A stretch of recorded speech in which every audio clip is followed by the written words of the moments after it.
2600 ఏళ్ల క్రితం ఈ తల్లి చరిత్ర అందరం కూడా ఒకసారి స్మరించుకోవాల్సిన అవసరం ఉంది. ఆ చరిత్ర తెలిస్తే మనం కూడా త్యాగాలకు ఏ విధంగా విలువిస్తామో అర్థమవుతుంది. 2600 సంవత్సరాల కంటే ముందు పెనుగొండ పాలకులు ఆర్య వయస్సులైన కుసుమ శ్రేష్ఠి కుసుమాంబ దంపతులకి పుట్టిన కుమార్తె వాసవి కన్యకా పరమేశ్వరి.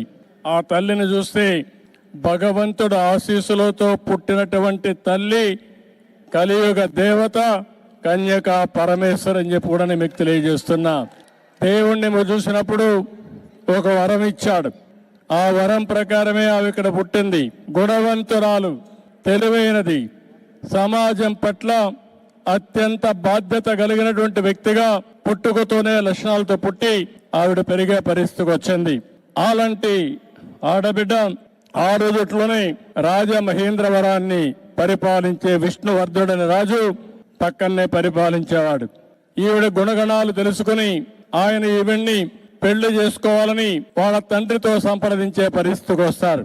కానీ ఆ రోజు చూస్తే 714 మంది గోత్రీకులు కుసుమ శ్రేష్ఠి దీనిపైన అడగ్గా వాళ్ళకు సంబంధించిన వ్యక్తులు 102 మంది గోత్రీకులు అంగీకరించలేదు.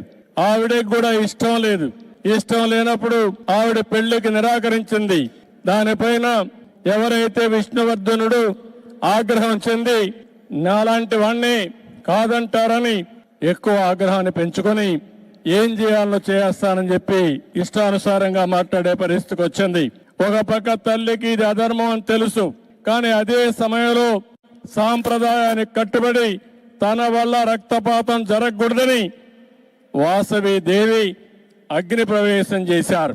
శాంతిని కాపాడాలని ఆత్మ బలిదానం చేశారంటే అది తల్లి చూపించిన చొరవ.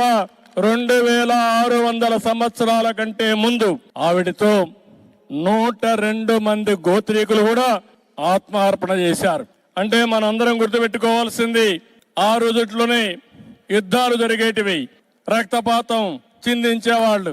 కానీ ఒకే నిర్ణయం చేసి నా వల్ల సమాజానికి ఎక్కడ కూడా హింస రాకూడదు, ఎవరికి కూడా ఇబ్బంది కలగకూడదని ఆ దేవి ఆ రోజు ఆత్మార్పణ చేసే పరిస్థితి వచ్చింది.